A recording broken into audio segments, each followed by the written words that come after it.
Ah, s'il savait! Si seulement pour un bref instant il pouvait percevoir à quel point mon cœur aspire. Ah, quelle faim immense, quel désir ardent je porte. Et pourtant, me voici, ouvrant mon âme d'une manière que je n'ai jamais faite auparavant. Jamais. Mes chers, je sens que beaucoup d'entre vous n'imaginent peut-être même pas ce qui se passe dans mon cœur. Mais laissez-moi essayer de transmettre ce que je ressens, même si les mots peuvent échouer à exprimer la profondeur de ce qui se passe en moi. En marchant dans ces couloirs mêlés à tant de jeunes, j'ai réalisé quelque chose. J'ai pensé, quelqu'un qui ne me connaît pas saurait-il qui je suis? Me confondrait-on avec l'une des étudiantes? Ah, et s'il demandait ce que j'étudie? Ah, peut-être rirait-il en apprenant que c'est ma 3e fois ici, comme si je cherchais quelque chose quêtant, aspirant. Vous, les jeunes, n'avez aucune idée du trésor que vous avez entre vos mains. Le privilège d'être ici, à ce stade de la vie, est quelque chose de si précieux.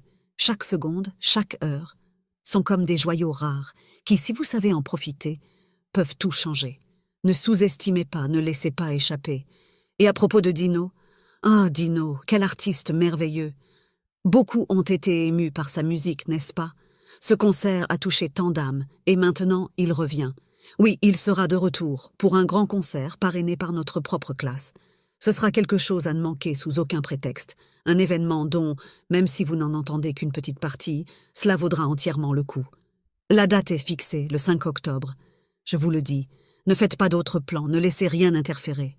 Ce concert sera quelque chose qui touchera profondément, quelque chose qui restera dans vos cœurs. Ne laissez pas passer cette opportunité. Soyez là, ressentez chaque note, vivez chaque moment. Dino, avec son piano, avec son art, touchera vos âmes d'une manière que peu peuvent le faire. Ne manquez pas cela, soyez présents, et laissez-vous emporter par cette expérience. Je pense à Jésus. Ah, quelle merveille! Je prie avec ferveur pour que personne ici, pas même un jeune, ne quitte cet endroit sans être touché d'une manière ou d'une autre. Qu'aucun cœur, qu'aucune âme ne reste indifférente. Je prie pour que chacun qui entre dans cet espace d'adoration sente quelque chose changer, quelque chose de profond, quelque chose qu'ils ne peuvent peut-être même pas expliquer, mais qui ne les laisse pas inchangés. Et le Saint-Esprit, ah, il va se mouvoir. Je sais qu'il le fera. Je le sens dans chaque fibre de mon être. Et quand je prierai pour vous, sachez que je prierai aussi pour moi. Car il n'y a personne de plus affamé de cette présence, de ce toucher divin, que moi qui suis ici, vous parlant ce matin. Si seulement ces jeunes savaient, s'ils pouvaient pour un instant ressentir ce que je ressens, ah, je vais ouvrir mon cœur d'une manière que je n'ai jamais faite auparavant. Et c'est quelque chose que je dois faire. Mais derrière tout cela, je veux que vous sachiez que je réclame plus.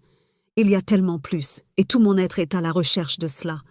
Un cri profond qui surgit de chaque atome de mon être, pour quelque chose qui va au-delà de ce que j'ai déjà expérimenté. Parce que je sais, je sens, qu'il y a beaucoup plus. Ma prière est simple, mais chargée de vérité. Vous connaissez mon cœur. Je ne suis pas du genre à planifier longtemps à l'avance, je suis franche avec vous. Je prends un jour à la fois, un culte à la fois. Si je devais tout planifier à l'avance, je me serais effondrée depuis longtemps. Soyons pratiques, directs. Les choses sont ainsi. Hier, nous avons eu un culte merveilleux, n'est-ce pas?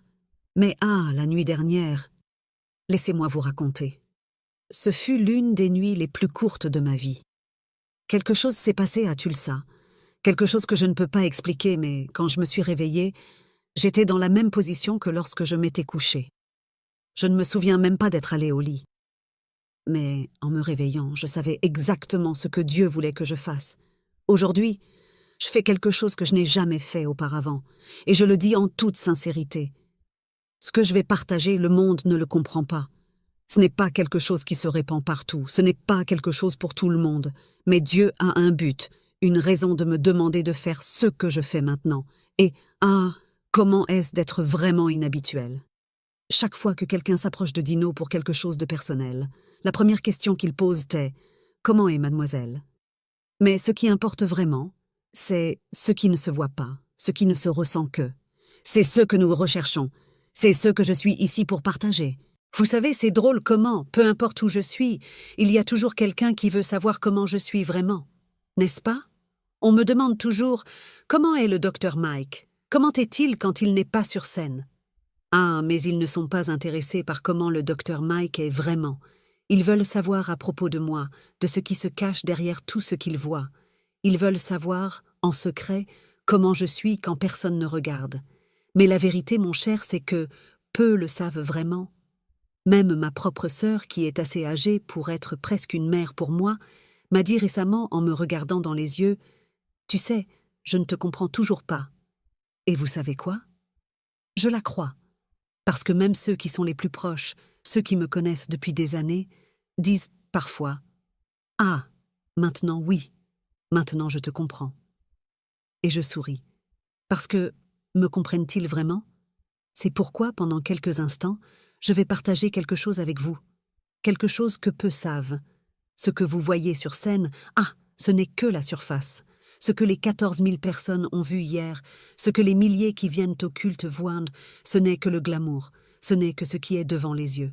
La robe blanche, le sourire, tout ça. C'est ce que les gens appellent la théâtralité. C'est ce qu'ils voient et disent.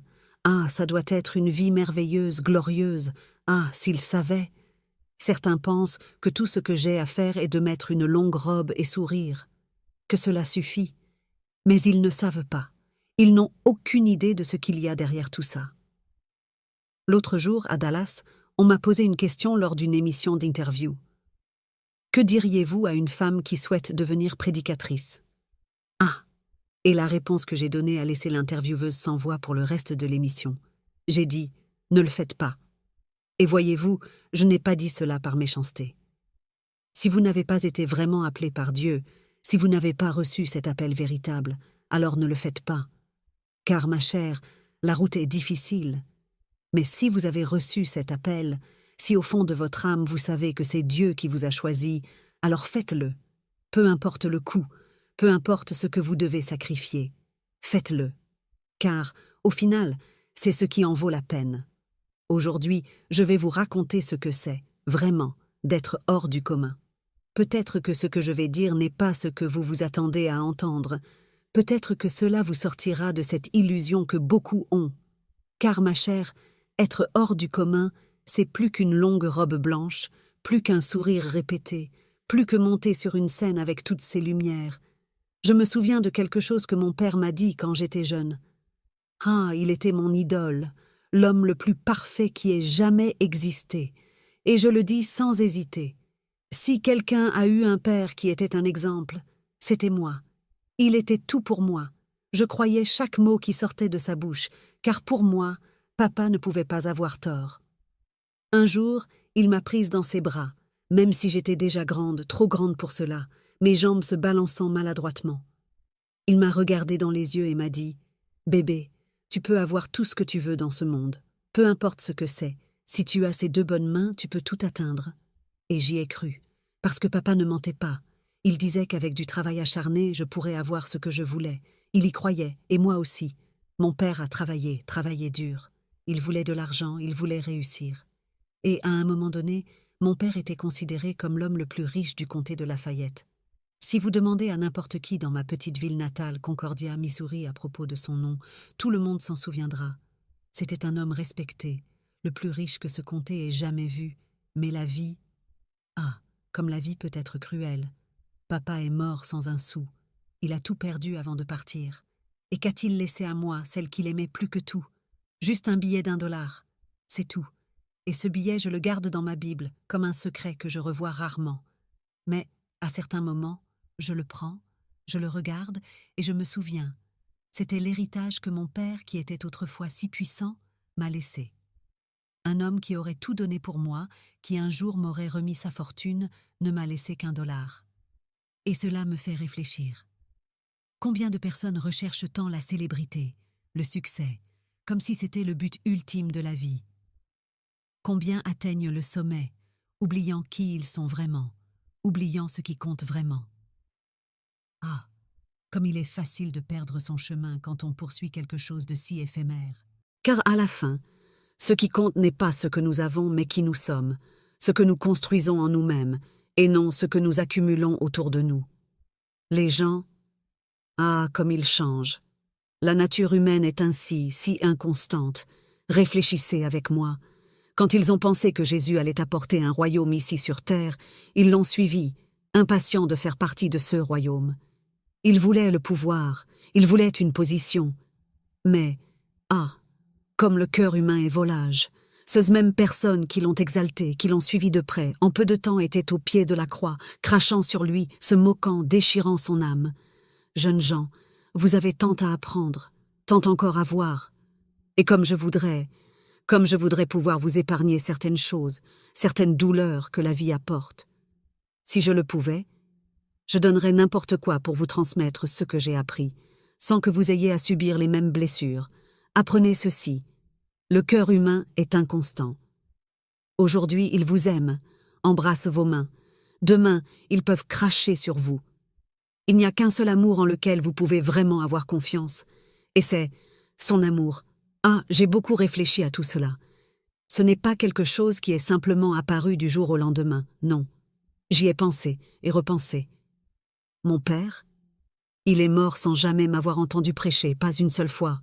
C'était si soudain, presque comme si une partie de mon cœur avait été enterrée avec lui.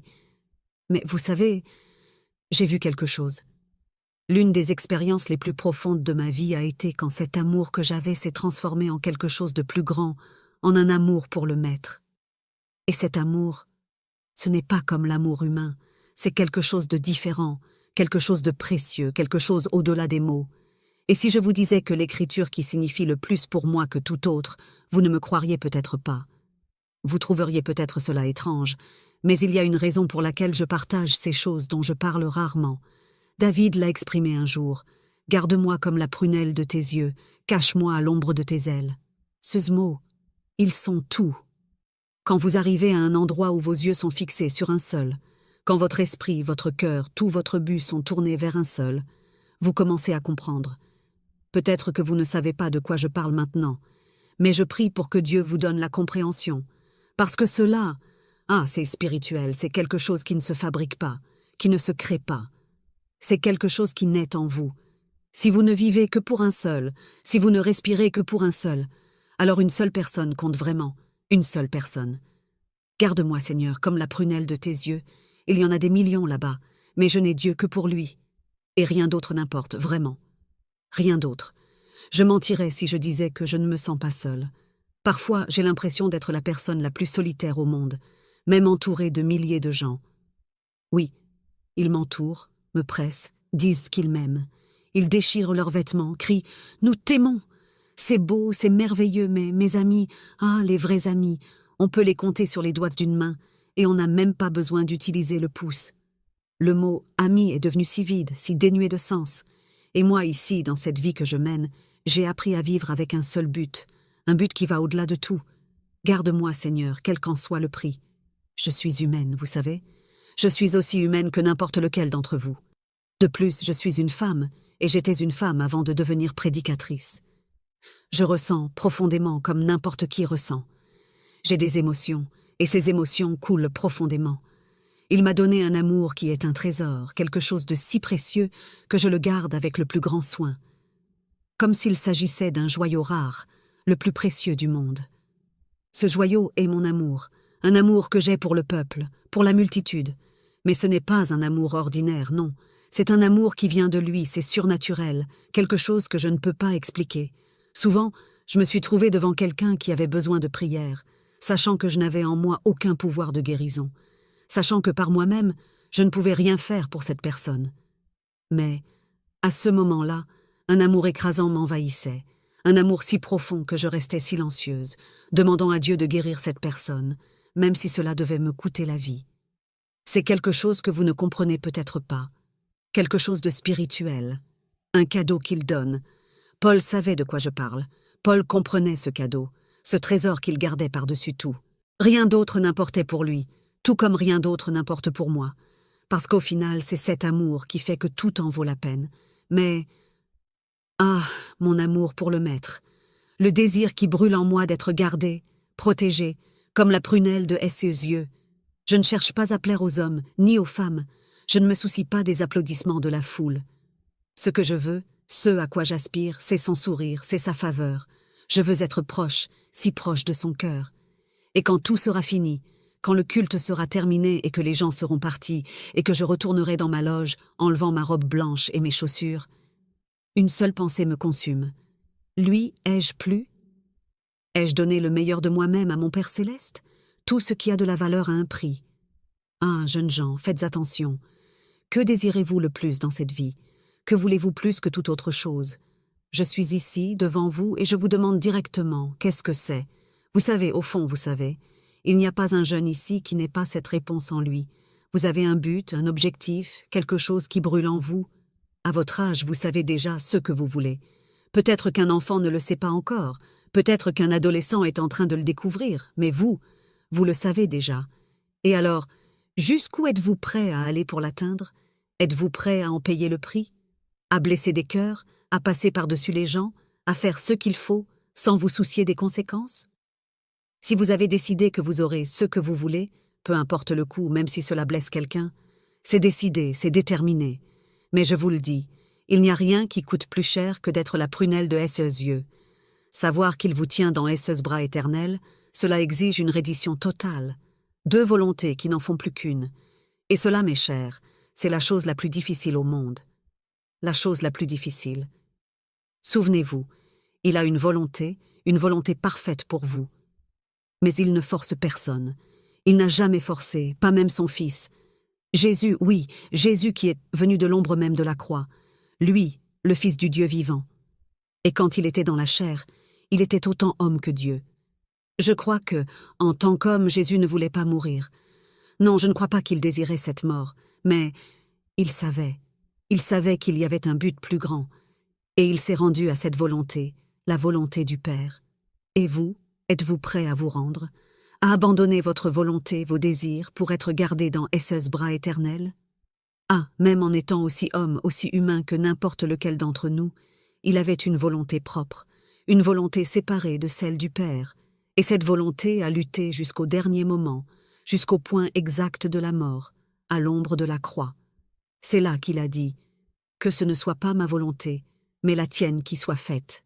Et s'il ne s'était pas rendu, s'il n'avait pas livré sa volonté à celle du Père, le plan de la rédemption, ah, il ne se serait jamais accompli. Nous n'aurions pas la vie éternelle, nous ne serions pas héritiers de Dieu. Maintenant, te dire que c'est facile de se rendre? Non, je ne dirai pas cela. Je te regarderai directement dans les yeux et te dirai la vérité. Ce n'est pas facile. Ce n'est pas. Et pourtant, je te supplie, de tout cœur, de te rendre. Abandonne ta volonté, abandonne-la. Tu peux rêver de grandes conquêtes. Tu peux te regarder et penser « Je peux être le meilleur. Je peux être quelqu'un de grandiose. » Et la foule peut t'applaudir, peut te porter, t'exalter. Mais tout cela est si temporaire, si vide, surtout quand tu réalises l'inconstance des gens, la brièveté de la vie.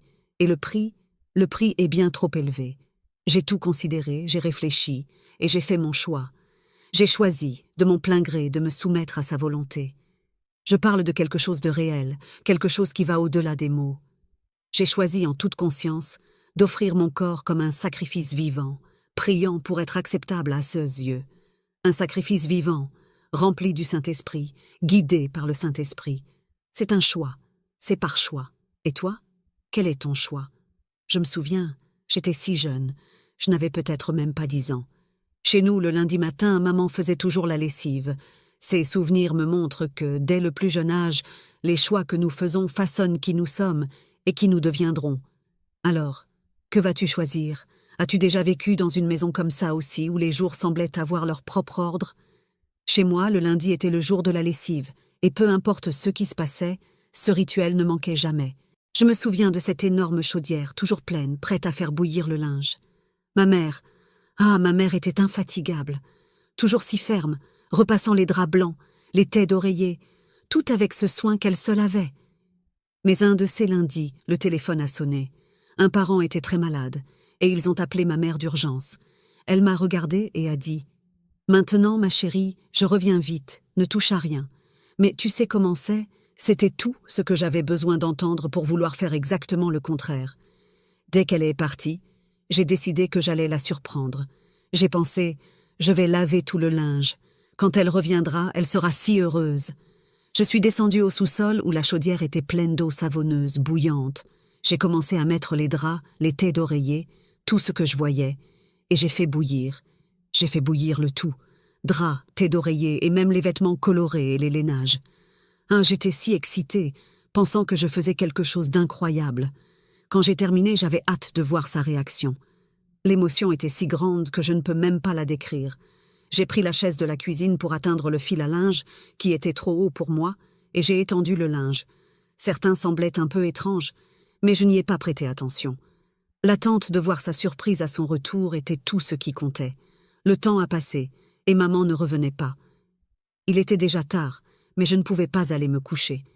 Je suis restée à attendre, tenant le panier de linge que j'avais mis dans la cuisine, prête à être la première chose qu'elle verrait en entrant. Surprise. C'était ce que je voulais. Quand elle est enfin arrivée, fatiguée, inquiète, peut-être sans avoir rien mangé de toute la journée, je n'oublierai jamais l'expression sur son visage. Elle est entrée par la porte de la cuisine, et la première chose qu'elle a vue, c'était le panier de linge, et les choses que j'avais ruinées. Il y avait un petit gilet en laine, fait spécialement pour elle, d'une boutique en ville. Je l'avais fait bouillir avec le reste du linge, et il avait rétréci jusqu'à presque disparaître. Tout, ce que je voulais, c'était faire quelque chose de bien, quelque chose qui la rendrait heureuse, mais ce que j'ai réussi à faire, c'est ruiner ce qu'elle chérissait le plus. Ce souvenir me marque encore, non seulement pour ce que j'ai fait, mais pour ce que j'ai appris ce jour-là sur les conséquences de nos actions, même celles que nous faisons avec les meilleures intentions. Il y avait certaines des meilleures choses là-dedans, et je n'oublierai jamais son visage. Elle est restée là un instant, regardant ses vêtements, puis elle m'a regardée. Je pense que ce furent les mots les plus difficiles que ma mère ait jamais eu à dire. « Tu as fait du bon travail. » Et souvent je me demande, que dirai-je quand je verrai Jésus pour la première fois? Personne dans le monde entier ne sait à quel point je l'aime. Personne ne sait. Je vivrai seulement de pain et d'eau, je travaillerai aussi dur que je travaille aujourd'hui, même si je ne gagnais pas un centime pour cela. Et si je devais faire de l'autostop au lieu de monter à cheval, je le ferais sans hésiter. Il connaît mon cœur. Il est mon Dieu. Il est mon tout. Et aujourd'hui, j'ai pris ma décision. J'ai fait mon choix. Et comme je voudrais de tout cœur que ce matin vous fassiez aussi le vôtre, tout donner, tout remettre, tout lui confier. Parce qu'au final, c'est ce qui compte vraiment. Pour chacun d'entre vous, je donnerai tout. Je voudrais pouvoir prendre votre main et humblement vous placer devant le Père en disant « J'ai choisi pour cette personne. J'ai choisi de remettre cette vie entièrement à toi, sans réserve, sans crainte du prix à payer. Rien d'autre n'importe, si ce n'est d'être la prunelle de ses yeux, de sentir son sourire sur nous, de mourir à soi-même, d'unir sa volonté à la sienne, ne faisant plus qu'un. Mais il y a une limite jusqu'où je peux vous emmener. Ouvrir mon cœur de cette façon, comme je le fais maintenant, c'est quelque chose que je n'ai jamais fait auparavant. Et, qui sait, peut-être que cela pourra aider au moins l'un d'entre vous, ne serait-ce qu'un seul, à faire le choix qui peut transformer le monde pour Dieu. Si un seul d'entre vous prend cette décision, il se peut que cette personne, la moins attendue, devienne celle qui va littéralement ébranler le monde pour Dieu, et je n'insisterai pas, je ne supplierai pas. Ce n'est pas quelque chose que quelqu'un peut vous forcer à faire. Je ne vais pas vous submerger de mots, d'arguments, de doctrines. Il ne s'agit pas de connaissances, et même le Maître ne vous forcera pas à faire ce choix, parce que c'est un choix que vous seul pouvez faire. Si cela touche votre cœur, si vous sentez que c'est le moment de faire ce choix, je veux que vous veniez ici, que vous restiez un moment, et ensuite vous pourrez retourner à votre vie, sachant que quelque chose a changé. Je prierai pour vous. Il ne faut pas plus que quelques minutes, mais ces minutes peuvent tout changer. Croyez-moi, il y a quelque chose qui vous attend, quelque chose que le ciel entier attend. Il y a une main tendue, et le ciel est penché, attendant que vous descendiez ces marches. Dieu vous attend. Parmi vous, il y a ceux qui vont ébranler des nations pour Dieu. Je le crois. Je crois de tout mon cœur que certains d'entre vous sont préparés pour quelque chose de grandiose. Mais la formation seule ne suffit pas, la connaissance seule ne suffit pas. Il faut de la consécration, il faut que vous fassiez le choix. Et ce choix est le vôtre. Ah, c'est si merveilleux. Jésus, la puissance du Saint-Esprit nous enveloppe maintenant. La puissance de l'Esprit se meut ici, en ce lieu, dans cette chapelle, ce matin. Elle est juste ici. Et, oh, ces jeunes, ils peuvent à peine percevoir les potentialités qu'ils portent. Ils ne comprennent pas encore la volonté parfaite de Dieu pour leur vie. Ce n'est pas le moment pour des engagements vides, ce n'est pas l'heure de vivre pour soi-même, ce n'est pas le temps des motifs égoïstes. Non, ce n'est pas l'heure pour cela. Maintenant est le moment de se donner totalement au Maître. Le moment est maintenant. C'est le moment d'être utilisé par lui. Je vous en supplie, Laissez le Saint-Esprit vous toucher, car il est ici, dans chaque coin de cet endroit, dans cet auditorium. Et il continue de descendre, continue de tomber sur nous. Je crois, de toute mon âme, que chaque ange dans la gloire se penche maintenant, à cause de ce qui se passe ici. Et je vous promets, ce matin, devant ce groupe, je prophétise qu'il y aura des jeunes qui ébranleront les nations pour Dieu. Oui, des jeunes qui, ici même, dans sa sainte présence, transformeront le monde pour Dieu. Je te le promets, et je t'adore, Seigneur. Il est avec toi, Ryan, il va te prendre. Il va t'utiliser d'une manière que tu n'imagines même pas si tu te donnes à lui. Mais tu dois choisir, tu dois décider. Et je prie pour qu'aucun d'entre vous ne sorte de cet endroit aujourd'hui, lundi, sans être transformé. Que personne ne sorte d'ici de la même façon qu'il est entré. Que la gloire et la bénédiction du Seigneur soient sur vous. Mon Dieu, mon Seigneur, voici quelqu'un qui a été obéissant, et tu sais qui c'est. Et tu sais, comme personne d'autre ici dans cette chapelle, de quoi nous parlons. Mais ce n'est que le début pour lui, ce n'est que le début pour nous tous. Amen, amen. Et quelque part, d'une manière ou d'une autre, le Saint-Esprit va vous parler et vous saurez. Elle dit que vous aurez à faire un choix. Que vous le vouliez ou non, vous devrez décider. Et aujourd'hui est le jour. Aujourd'hui, lundi, est le jour du salut. Pas demain ni après-demain, maintenant, en cet instant. Il ne faut pas une éternité pour décider. Il suffit de dire « Dieu, je remets ma volonté à toi ». Vous pouvez trébucher, vous pouvez faire des erreurs, mais je vous le dis, vous vous relèverez si vous trébuchez, parce que vous avez remis votre volonté à Dieu. Que vous soyez un étudiant en religion, un athlète, un musicien, un entraîneur, un professeur, ou même un président, un doyen. Aujourd'hui est le jour de remettre votre volonté à Dieu, et quelque part, d'une manière ou d'une autre, sur ce campus, n'importe où, c'est ce qui est dit dans l'esprit. Aujourd'hui est le jour de tout lui remettre. Aujourd'hui. Demain pourrait être trop tard. Maintenant, en ce moment, cela peut être fait. Pendant que vous marchez, pendant que vous vous promenez sur le campus, ou que vous vous asseyez dans une salle de classe, ou que vous allez au dortoir, ou que vous vous asseyez pour un repas. Et après que vous aurez fait ce choix, après que vous aurez pris cette décision, vous saurez que ce fut le moment le plus décisif de votre vie. Je veux que vous sachiez, je ne me suis jamais écartée, pas une seule fois, pas une minute, et vous non plus, vous ne le ferez pas. Partagez cette vidéo bénie pour qu'elle puisse toucher et aider d'autres personnes comme vous et moi. Vous voulez approfondir encore plus votre foi et votre prière? Téléchargez notre e-book exclusif sur comment renforcer votre spiritualité dans le monde d'aujourd'hui. Le lien est dans les commentaires ci-dessous. N'oubliez pas de cliquer sur le bouton « S'abonner » si vous ne l'avez pas encore fait.